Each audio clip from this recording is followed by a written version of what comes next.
Good evening. You are listening to the Fumblerooski podcast by Power 88 Dean Radio. I'm your host, Adam Wright, and Justin is out tonight again, but we have CJ Medeiros once again filling in for us. Thank you so much, CJ, on such short notice. Justin's just a little busy with some work. Actually, it's technically sports broadcasting isn't even his major, so a big thank you to Justin for being here week in and week out, but he's actually a psychology major, and he's just helping us. He's been helping us out, setting aside time, so I really appreciate it. But it's okay, he won't make it. But we have CJ. So CJ, how are you doing tonight? You know what, Adam? I'm doing fine. I'm a Pats fan. They lost, but still, there's a lot to like about that game. And honestly, my fantasy team won, so can't complain. So I think I'm doing all right.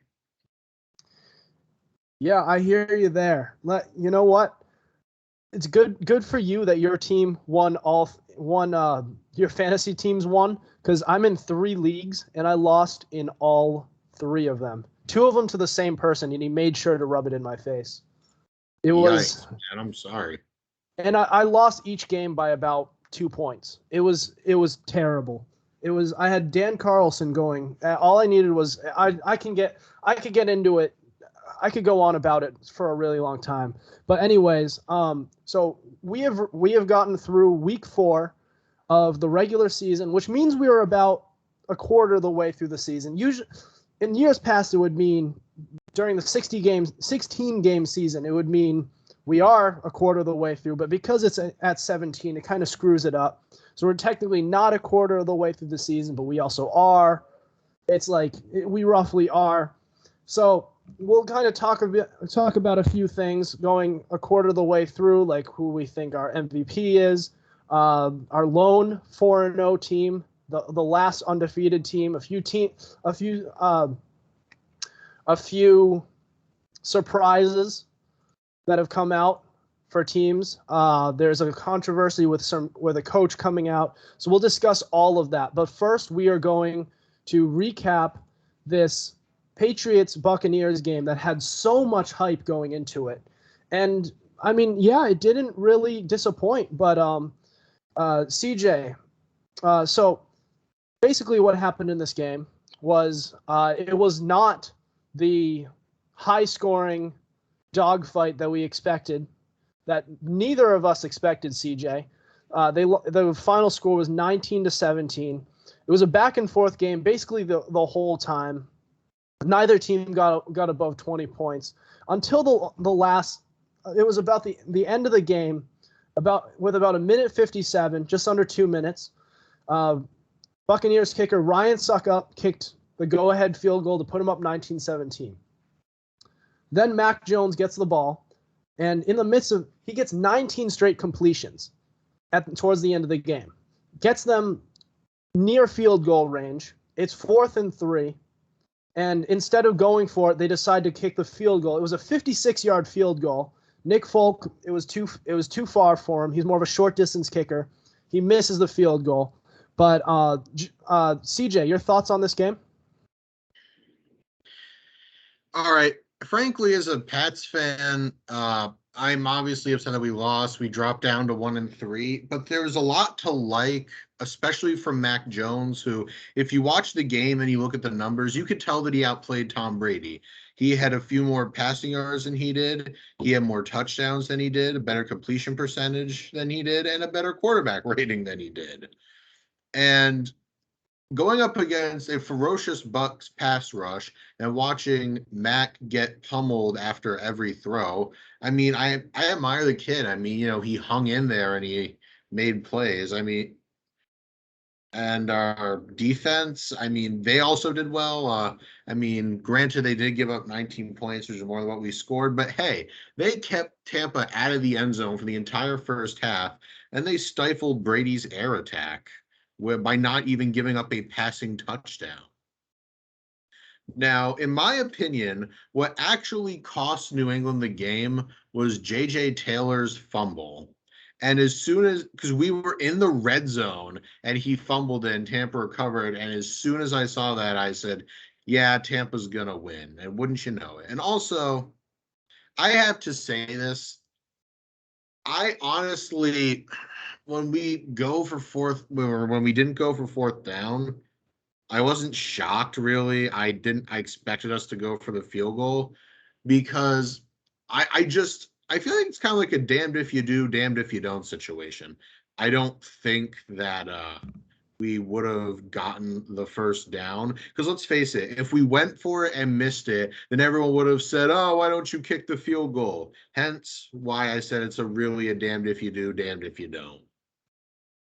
Okay, so looking at this game, there's a few factors to how this game played out, how it did. First of all, Tom Brady was way too amped up in this game, and it showed. He was clearly off for most of that game. He was missing a lot of throws. A lot of people were blaming the rain, but to that I say, well, why was Mac Jones making those throws? If anybody was going to miss throws in the rain, it was going to be Mac Jones because he's the rookie. The veteran's going to know how to do it. So it was obviously Tom Brady was way too amped up. He wanted to just tear apart this Belichick-led defense and prove that he's the better, that he was the bigger reason for their dynasty. But I mean, yeah, I thought there was a lot to like in that game. But what I didn't like and what was a big red flag for me, I know you're not too bothered by this, but their decision to not go for it on 4th and 3, the guy who just had 19 straight completions, and have Nick Folk go for a 56-yard field goal instead, really bothered me. Why is it that they would rather Nick Folk kick a 56-yard field goal? And he's not known for his distance, by the way. He doesn't have the strongest leg. He's more of the guy who hits the sure things, and if you need a 50-plus yard field goal, it's a long shot. Why would you go with that rather than your 15th overall pick quarterback who you are investing in? Why would you rather? Sorry, hang on. I'm getting. We love ads, don't we? Sorry. Why would you rather not go for? You have 3 yards. Why would you not try to get those 3 yards with your first round quarterback who just had 19 straight completions? Why would you rather go Nick Folk hit the field goal than Mac Jones go for 3 yards? That's an issue for me, and it's a red flag. It shows me that Tom Brady doesn't actually believe. It shows me that Bill Belichick doesn't actually believe in Mac Jones just yet. It shows his mistrust in him a little bit, and that's a red flag for me. That the team didn't put their trust in their quarterback. Yeah, I mean, you raise a valid point. I honestly have nothing to say to that. I mean, if what you say is true, then yes, that is a red flag. But he is a rookie, and we all know how Bill is with rookies. He doesn't really trust them. But when you spend a first-round pick on a quarterback, and not just any quarterback, an Alabama product who's like a national championship winner, came second for Heisman voting, I would think that you would trust him. But I cannot stress enough, if he doesn't get that, then we're all saying that it's a terrible decision. I wouldn't be saying it's a terrible decision. You look at the distance on that field goal, and you look at the low info NFL fan would, and there's a lot of them. I think those, if any fan who tries to argue that, I mean, just take that how you will. It's just not a rational argument. I mean, you're putting your faith in a kicker who's not known for kicking long distance field goals, and it's a 56-yard field goal. I wouldn't have that faith in a lot of different kickers in this league, let alone Nick Folk. I mean, I like Nick Folk from shorter distances, but not from 50 plus, let alone 56. I mean, good Lord, those are hard to make. Yeah, that's accurate. I mean, like I said, I won't fault you for your opinion, but I mean, it's all right to feel differently, I guess. I mean, you raise a good point with Jonathan Taylor, or sorry, JJ Taylor, and I think there was another fumble that came in that game as well, where Now that one you got take called back. I guess it got called back, but you take those, you can't do that against this Buccaneers team, not against Tom Brady, because they'll make you pay for it. But there were a lot of factors in that game to how that game went. I've got to say, like levitating over to all the storylines in it, I didn't really feel much of a vibe there. It kind of just like all the pregame stuff, all those jitters were going around. There was all the anticipation before the game, but once it started, it was kind of just another. It kind of gave the feel of just another Sunday night football game, really, and I was expecting more. Oh, yeah, of course it was. All the drama of this game was strictly manufactured by all the sports pundits. This was easily the most overhyped game ever. Pretty much everything around it was just completely just manufactured by the sports media and idiots like that Seth Wickersham. Yeah, a little bit, but I mean, you this is still a very hyped up game. I mean, it's like if after Joe Montana left the Chiefs left the 49ers for the Chiefs, and when he faces the 49ers, Bill Walsh is still coaching and they still have Steve Young. It would have been like that, except that didn't happen. Like it would have been on that level. Or if Brett Favre, after he left the Vikings, went back to face Aaron Rodgers and the Packers. Like that's the type of thing it was. And even then, like even if it did happen and had that type of, it wouldn't have that same type of hype around it because these two, Brady and Belichick together had put together the greatest legacy in the history of the sport. Arguably, I mean most people think that, but like that's not really an understatement. Like that thing is forged in iron. Some of the moments they've had together, the relationship they had, and now it's like now they're facing each other. I mean, it was a very hyped up game, and rightfully so. Yeah, I agree, and I know it was hyped up. I can't help but feel like everyone's like, "Oh, this is the big decider of who's better, Belichick or Brady." Oh, this is like the big ending of it. It's the showdown. Like, oh my God, I couldn't escape all that media BS. And yes, did it deserve to be hyped? Absolutely, but I really can't help but feel like it was all just manufactured by sports media. They just wanted a story and it got tiring. It was so overblown that anything less than the game ending 31-30 would have been a disappointment. All that hype literally set up the game for disappointment. And if anyone's disappointed in that game, you have to point the finger at the sports media for talking about it nonstop. And once again, I am strictly looking at Seth Wickersham. He is a fraud. Maybe, maybe. I loved all of the stuff that went along with it. It made the game more. It brought a lot more people into to watch the game, and gave us more reason to watch it. That extra context that added behind these showdowns, that's what makes these games so incredible to watch because of the storylines behind it. Like sometimes it just doesn't. The game itself doesn't match up with the hype, but I'd rather have the hype to lead up to it and be disappointing than to have no hype and then it just be just another Sunday night football game because it was still a good Yeah, game. I guess. But anyways, so there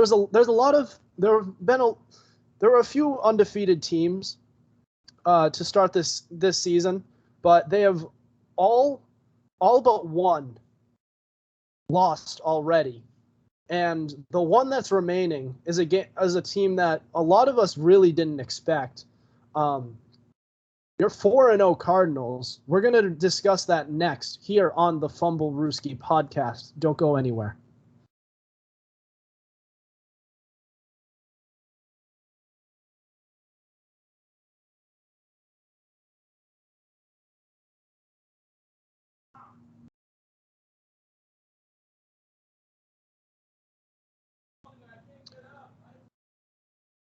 Welcome back to the Fumblerooski podcast. I'm Adam Wright, and filling in for Justin Tucker is CJ Medeiros. Now we're going over some Week 4 football, about a quarter of the way into the season, and the lone team remaining that is undefeated is the Arizona Cardinals. Now, it didn't end up being the Tampa Bay Buccaneers. It didn't end up being the Chiefs, who, you had Patrick Mahomes and Tyreek Hill going on all season all off season about how they wanted to go undefeated. That ended up falling apart 2 games into the season, and they're actually 2-2. They're 500. It wasn't the Packers, it was the Cardinals. And Kyler Murray, we'll talk about him later, but he looks like an MVP candidate already. And not only an MVP candidate, he might be the leader right now. But so this 4-0 Cardinals team, are you buying into them? Do you think they deserve to be the new favorite to possibly go all the way? Well, as a matter of fact, I do. You know why? Now, look, I was skeptical, I will admit, but then they put the hurt on the Rams. They did they not? They went in there and they walloped them in their, and they walloped them at home. And personally, I always thought the Rams were a better team, but it looks like Kyler's taking the next step. He's got a bunch of dangerous weapons with the guys, like DeAndre Hopkins, Christian Kirk, James Conner, AJ Green, and Rondale Moore. The offensive line is serviceable. And on defense, you've got guys like Isaiah Simmons, Chandler Jones, Budda Baker, and Byron Murphy. A lot of these guys aren't household names, but they are stepping up, and they're just serving their team well. And I know it's early in the season, but I really have faith in Kyler Murray. It's really looking like he's starting to take the next step. Yeah, I really like what I've seen from Kyler Murray. This kid has been absolutely incredible and has been very good since he stepped foot into the league. In fact, I'm pretty sure his rookie year, he didn't even have DeAndre Hopkins. And he still put together a very productive rookie year. And now you think about that, and now you have DeAndre Hopkins. You have a very solid run game with 2 proven backs in Chase Edmonds and James Conner, who have been very productive thus far. You have on the line, on both ends, you have J.J. Watt coming from one side. You have one of the most underrated defensive ends in the game in Chandler Jones. And you got Budda Baker back there. Their secondary hasn't fallen apart. They have a very well-rounded team right now, and we'll see if they end up being the team to beat in the entire league. But they're looking that way right now, and Kyler Murray looks like the real deal. Yeah, I agree. And like I said before, what really sold it for me was them putting the hurt on the Rams. Because I thought this would be a game the Rams would win, but the Cardinals have shown that they can go toe-to-toe with the big boys and win. Yeah, that was a real statement win for them. And I've been really high on the Rams all season and all through this season and all off season as well, ever since they acquired Matthew Stafford. I thought this is a team that's going to, in fact, they were actually my pick to represent in the conference championship against the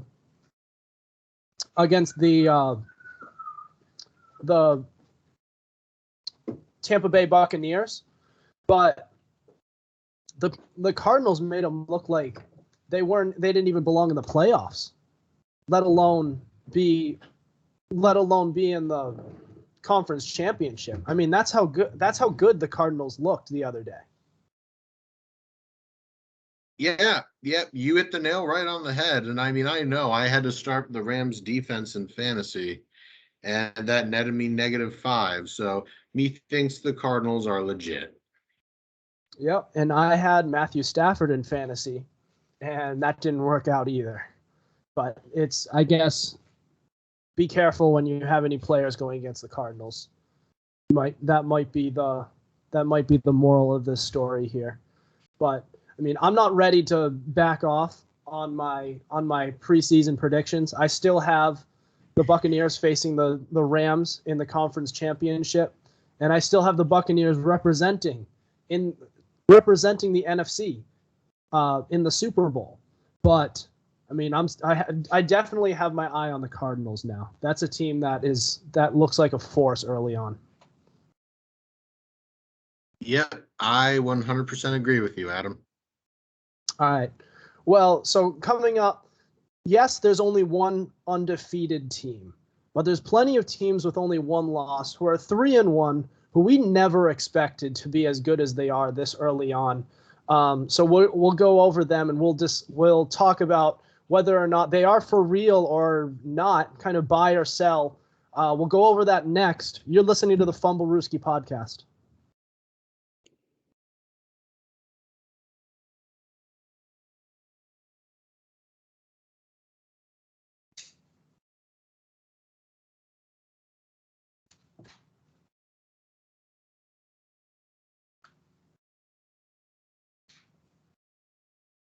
This is the Fumblerooski podcast by Power 88 Dean Radio.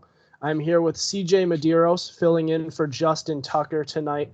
We are going over some regular season football, and we have a lot of teams who have flat out exceeded expectations this year, who we didn't expect to be as good as they are at this point in this season, about a quarter of the way through. And so, CJ, we're going to go do a little activity where we go over the following teams, and you're going to tell me whether you're going to buy in on them or you're selling high on them. It's kind of like stocks, okay? So if you think that this team is the real deal, we buy. If you think this team is going to fall apart and they're not for real, sell. All right, you got it? Got it. All right. So this first team, this is a team that, I mean, has some talent. We thought this team was going to be okay if given some things went right for them. But first off, we have the Dallas Cowboys. So are you buying or selling on the Dallas Cowboys? Oh, you know what? I'm going to say buy. I mean, look at it. Ezekiel Elliott is making a comeback. They've got a trio of dangerous receivers in Cooper, Gallup, and Lamb. Dak, some people are viewing as an early dark horse MVP candidate, and you have a strong defense anchored by Leighton Vander Esch and Trayvon Diggs. So, yeah, why agree. wouldn't you buy into them? And especially since the Washington football team, who originally would have been my favorites, aren't exactly looking up to snuff, I would honestly consider buying into the Cowboys. In fact, no, considering I am buying into the Cowboys. Yeah, I'm buying into this team. I said this before the season started. I said if they're, and it has nothing to do with their offense. I know all of what their offense is capable of. Everyone who vaguely knows football should know just how good this Dallas Cowboys offense can be at full health. The question mark was on the defensive side. If they were to turn around their defense, if their defense could improve, they'd be a playoff team. I said this before the season started. This team, for a quarter of the way through the season, has looked phenomenal on defense. Or I won't say phenomenal, but good enough. Okay? Trayvon Diggs, who was very streaky last year, has made great strides, and he's the league leader in interceptions this year as a defensive back. Rookie Micah Parsons looks like an early defensive rookie of the year candidate already, and he's been absolutely incredible for them. And on top of that, you have all the other names. There's this defensive tackle. I forgot his name, but he's been very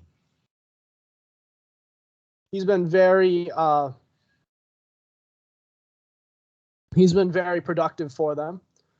But looking at this team as a whole, like this is a team that you should buy in on. And I've already mentioned that I don't even need to talk about the offense. They have plenty of weapons there. Dak Prescott's a proven quarterback in this league, and we know what Ezekiel Elliott can do. Tony Pollard, their backup, for Christ's sake, is incredible. Is actually pretty good. So you look at that, absolutely buy in on this team. All right. So next team we have is the Cincinnati Bengals. So we can talk a little bit about how this team hasn't faced much early on in the year. However, the way they've beaten teams is pretty impressive.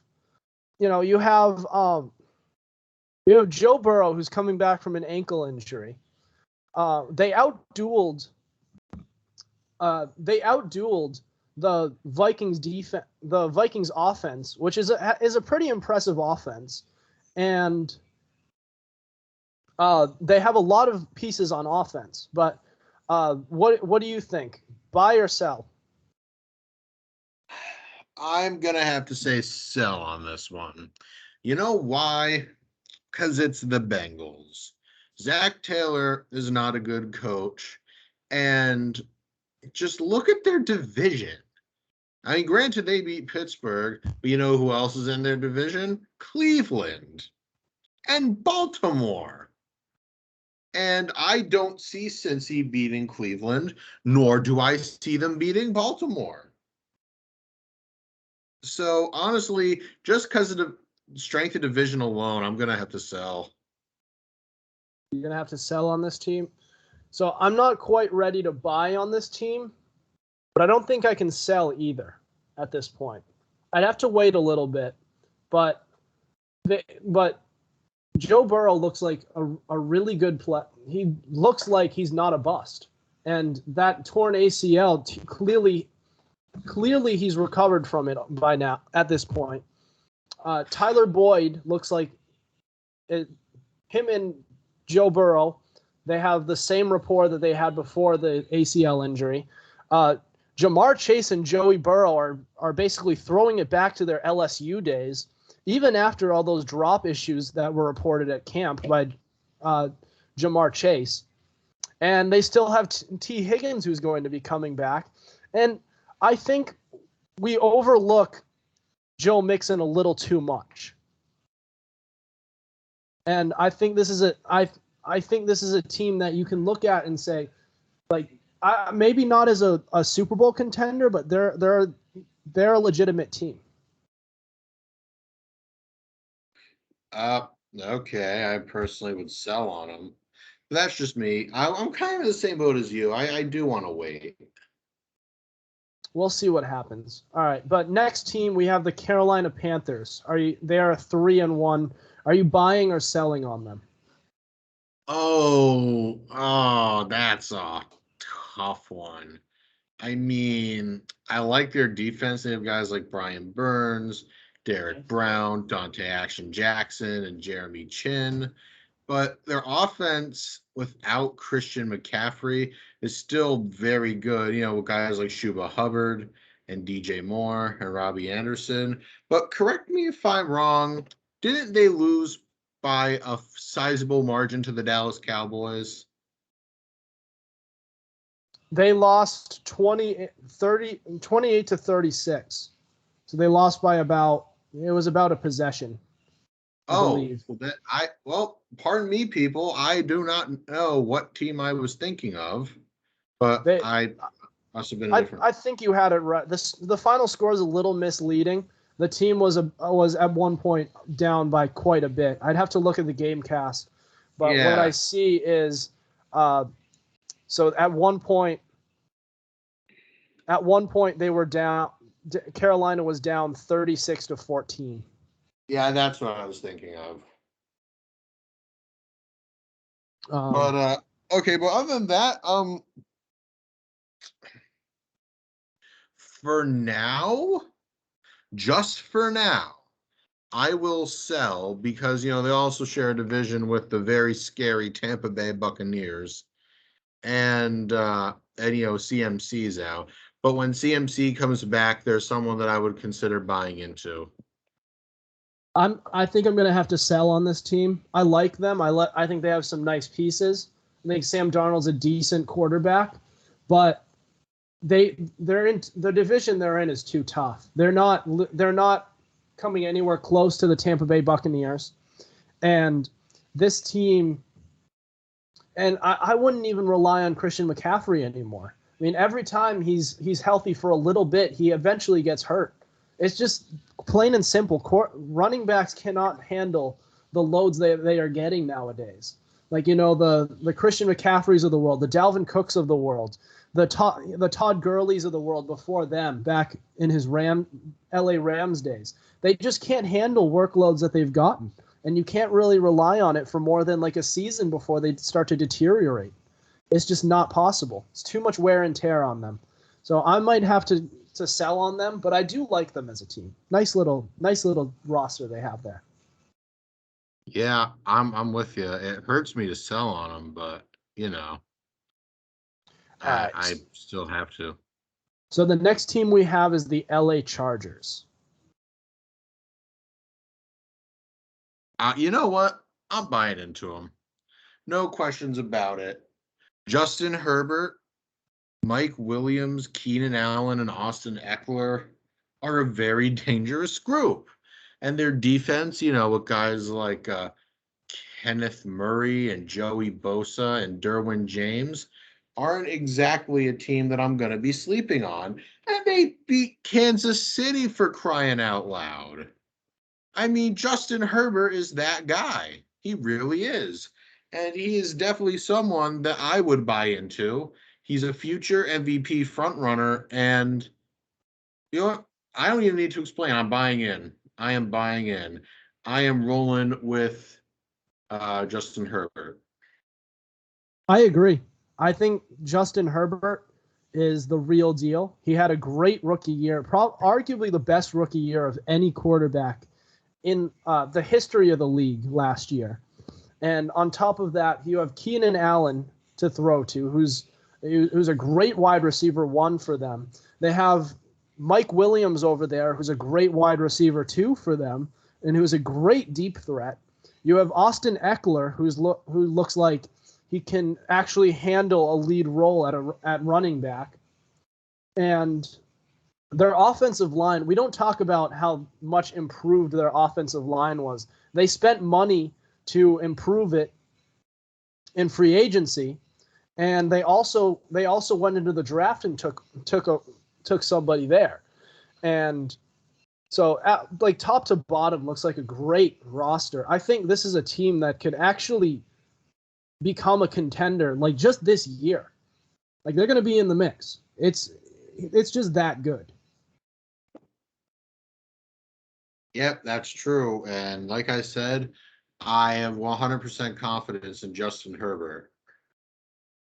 Absolutely. All right. So coming up next, we have this last pick.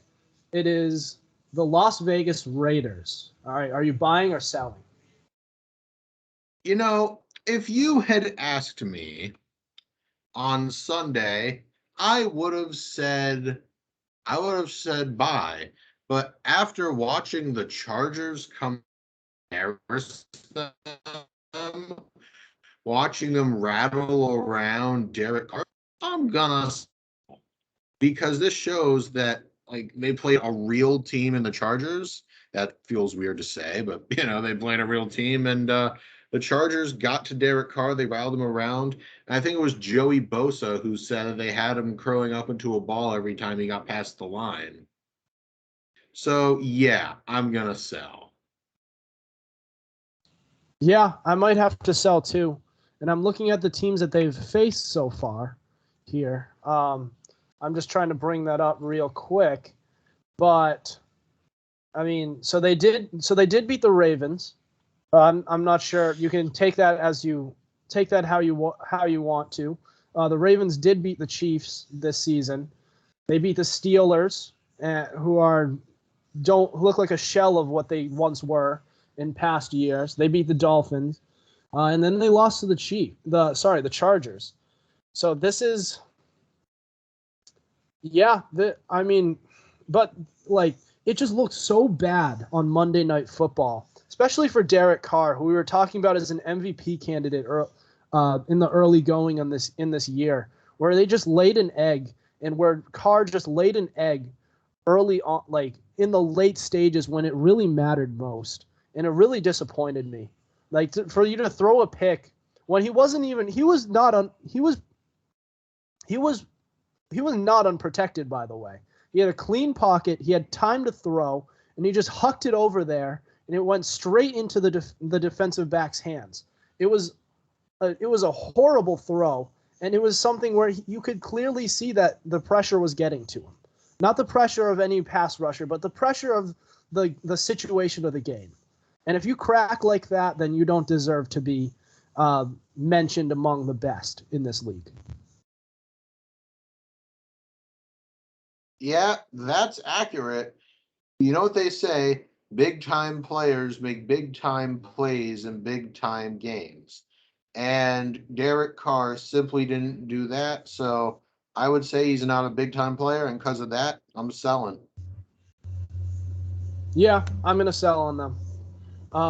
So that'll conclude our buy-sell session. Up next, there's a certain college football coach, or a former college football coach for Jacksonville, Urban Meyer, who's going through a bit of a controversy, and it's something that, quite frankly, he caused himself. But we're going to go into that in full detail next. Don't go anywhere. Stay tuned. You're listening to the Fumblerooski podcast.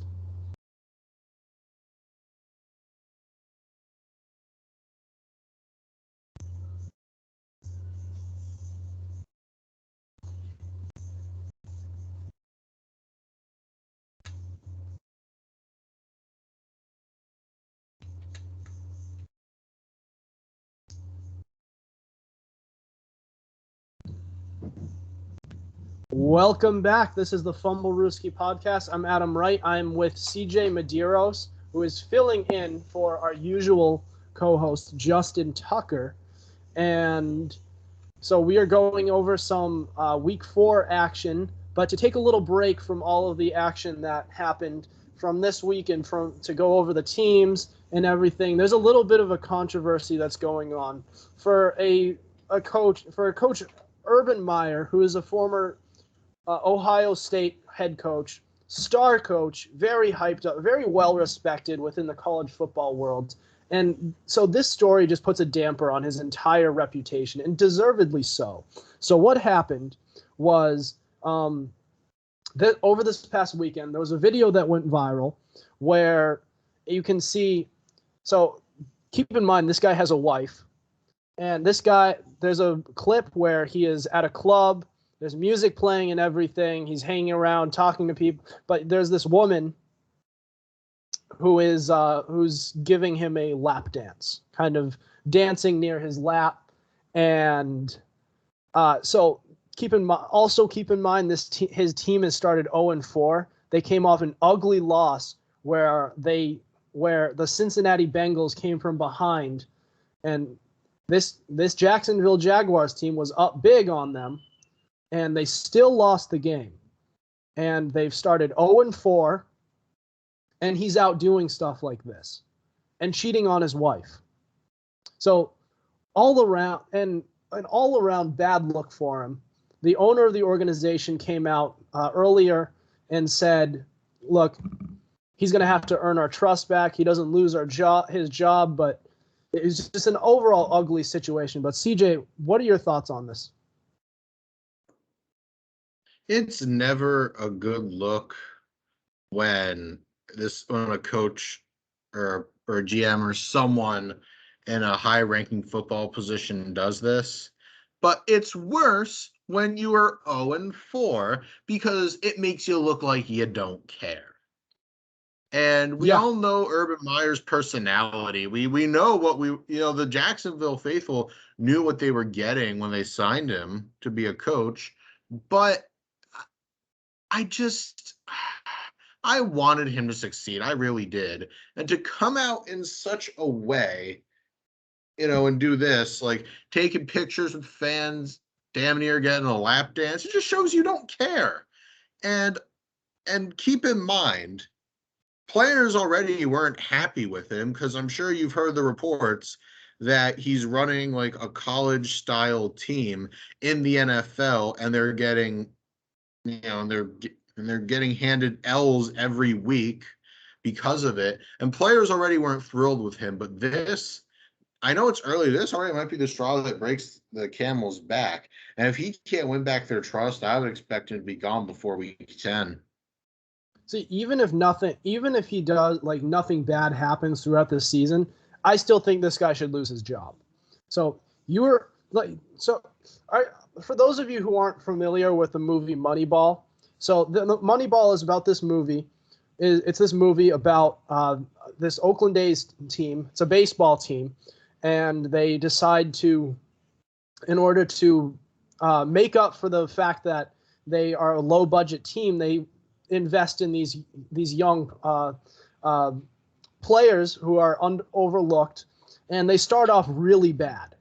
And one of the players that they got out in one scene, he's had a history of attitude issues.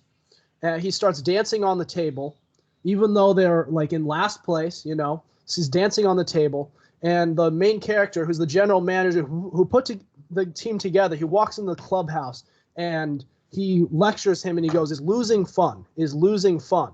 Like, then what are you having fun for?" And eventually they turn it around, but you get the point I'm trying to make here. This is like that scene, except the guy who's dancing on the table is Billy Beane. He's the general manager. He's the leader, and which is a horrible look for this team. He's out here cheating on his wife. He has a team that's gone 0-4 with your number one overall pick quarterback that you have. You have a roster which isn't perfect but still has talent. You should not be 0-4 right now, and you should have won on Thursday Night Football. And you're already receiving criticism, and you're going out and going to a club having a good time. Horrible look for this guy. He deserves to lose his job.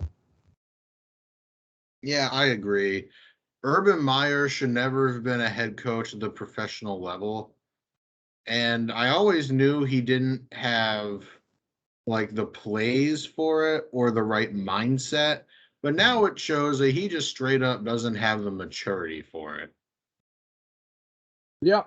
And it's just for such a young team, like this is just such a terrible look for the team overall. He has all of this, like, you need to be a leader of this inexperienced team, and you're not doing that for them.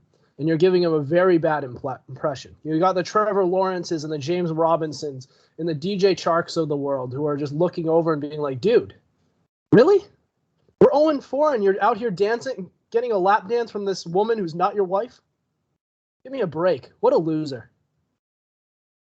All right.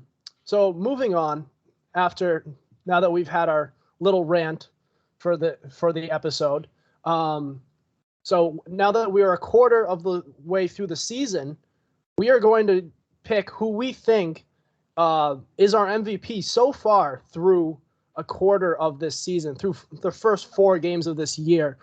We will decide who that is coming up next. So don't go anywhere. You are listening to the Fumblerooski podcast.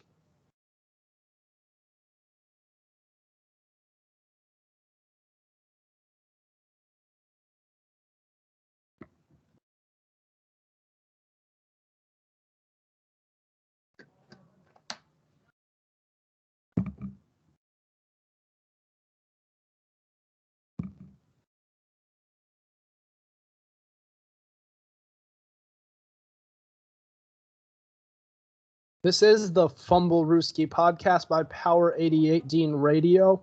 I'm Adam Wright alongside CJ Medeiros. CJ is filling in for Justin, who is out with some work for his major. Again, he is technically not a major in any sort of sports media role, but he just does this out for the love of the game. He loves football. He plays for college, but he's found a way to make time for all of us up until now, and which is understandable. I appreciate it.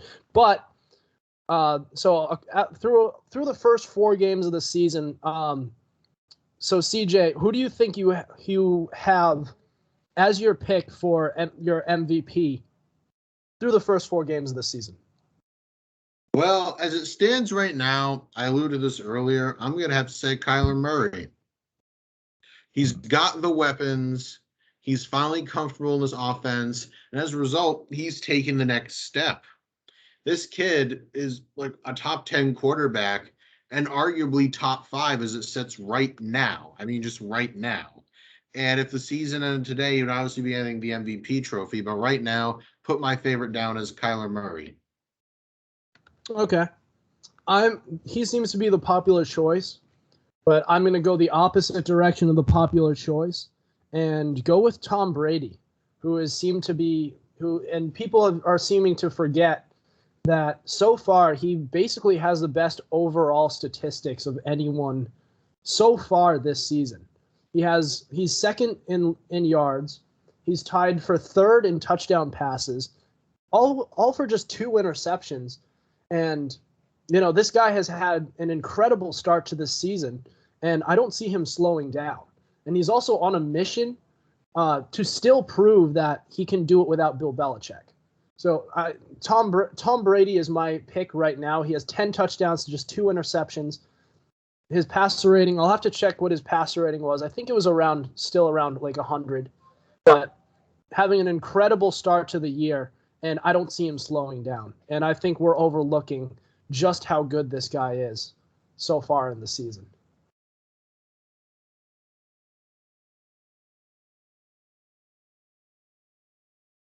CJ? Sorry, Adam. Yeah. You can edit this I hear out. you. I just wanted to say that my camera froze. You're fine. All right. Keep going. So, yeah, I agree. Tom Brady's honestly like my second pick, but Kyler just seems like to be, more explosive. And, obviously he's got a better record, but I mean, to be perfectly frank, I hate calling MVP favorites, in week 4, because these things actually came true. Russell Wilson would have like 3. I know. We're just calling it like about a quarter of the way through the season. Yeah, we'll probably do it again like halfway through, and then maybe and probably 3 quarters. By 3 quarters, we'll have our clear-cut favorite. Usually by then we know who it's going to be, because they just sustain such a great year, and then they ride out the momentum. But yeah, I mean, it's always good to touch on it every now and then, especially we're at the quarter mark of the season basically. And isn't it incredible that we're already here? It feels like opening day was just yesterday. Now we're a month in already. Yeah, I know, it's crazy. Yeah. So okay. So your pick is Kyler Murray. My pick is Tom Brady. But what about you guys' pick? So our last Fumblerooski fan box question was just this question about who is your MVP through a quarter of the year. You guys heard our pick. We want to hear yours. So we will get to that next, right here on the Fumblerooski fan box.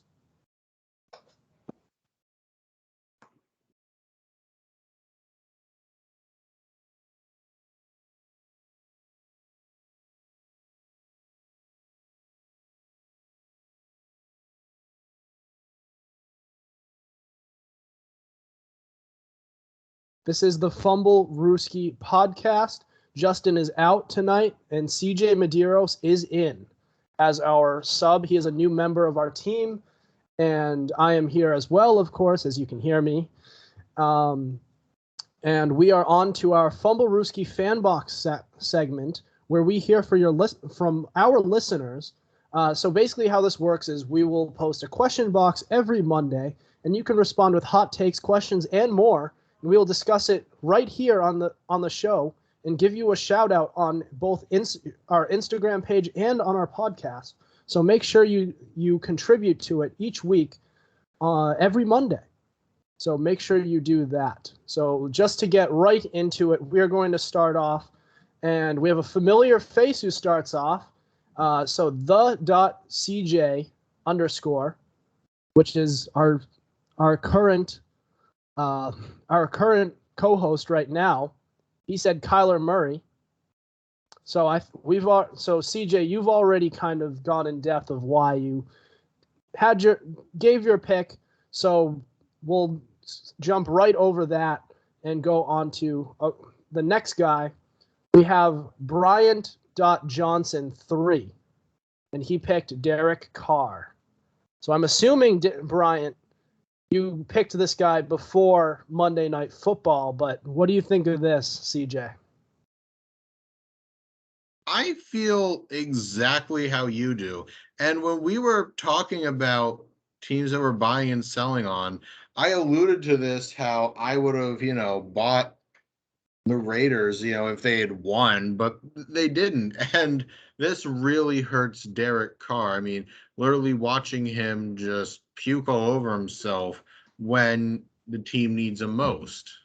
Yeah, exactly. So yeah, basically Raiders, like when you have games like this, it's for if a player wants to win MVP, it's a killer, and they don't really usually just in the fans' eyes, you just never recover like that. They just don't unsee that, no matter how well they bounce back. I remember Tom Brady was in the MVP race, and then he had that terrible game against the Saints, and then they were kind of like, yeah, and people didn't even consider him. In fact, he didn't even make a Pro Bowl, which was actually criminal. But I completely understand that. He's not. I don't see him anymore. But not good take nonetheless, Brian. I appreciate you responding to our question box. Anyways, Cash Drassen or Cash D Rassen. I'm not sure how you pronounce it, but he said Stafford. Now this is an underrated one, but I like it, CJ. I mean, I do too. And this is another case where if they had beaten the Cardinals, I would have said so. But since that did not happen, I am inclined to say no. Yeah. I didn't think he played that poorly in order to lose. Like it wasn't like Derek Carr. It was just like he still put up a decent performance, but I agree with you. All right. So this is a familiar this is a guy who has contributed every week, but Patrick Williver, 22, has contributed since the beginning. So thank you, Patrick Williver, 22. He said Kyler Murray with a special shout out to Trevon Diggs. So Patrick Williver is a Cowboys fan, and we have been very impressed with Trevon Diggs in his second year. Incredible player. I kind of poked fun, and I said, he'd be interesting as an MVP because defensive backs don't usually get it, but he's been pretty good this year. Yeah, we have to start showing love to defensive players for MVP. We really do. And I agree. Why not Trevon Diggs? The problem is look at his just numbers. the way Look the at who he's tradition. locked down. Look at what he's done. You just have to look at the positions. Like it's just hard to win MVP when you have you play a certain position. That's why it's usually a quarterback because it's a quarterback-driven league. But anyways, Calden 99, otherwise known as Cam Alden. He's been on our show before. He's the Baker Mayfield fan who we had on our show back this past spring. But he said Dak Prescott. I like this one. I think he's a solid option. Frankly, I'm baffled by it. That's just not a name that I expected to hear. Obviously. Yeah, me neither. But that's somebody who I think could certainly emerge as he's been really good this year, and he could certainly emerge at some point. But anyways, B Mucker, otherwise 730, otherwise known as Brian Mucker, who was once upon a time on our show as one of our co-hosts before he decided to not be on it anymore. He said Big Mac, otherwise known as Mac Jones. So he deserves no consideration coming from a Patriots fan. I wish, but he's just not good enough for that. Maybe one day, but not today. You have no idea how badly I want that to be true, but I may be a biased Pats fan, but I'm not biased enough to say Mac should be MVP. I agree. I respect the bold take though. I agree.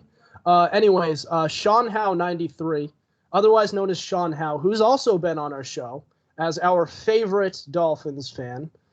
He said Kyler Murray again. So we've already discussed him. He's the popular option. So here we have John Warren with 3 N's. He's one of my personal friends, but he decided to respond. He gave us 2 responses. His first one was Aaron Rodgers, which is a underrated one. I think we're overlooking him because there's this narrative going around that people think that he doesn't want to play football anymore. But there's also Baker. He said Baker too, low key. And to that I have to say, through 4 games, can you guess how many touchdown passes he has? CJ? Baker Mayfield? Yes. Can you guess how many touchdown passes he has? If I recall correctly, I want to say like 2. He has 2 touchdown passes through 4 games. And two interceptions, by the way. Just saying. He's been better if you give him the eye test. Like, obviously, he's not bad to the point where he's only thrown 2 touchdown passes because they've been a run-first offense, but he does not deserve MVP consideration in the slightest. He's a game manager right now. So that's just an absolute no. I'm sure I wonder if he was joking or something. But, in all seriousness, like, no. All right. But CJ, do you have any other thoughts before we end the show? I do not. Quickly, though. All right.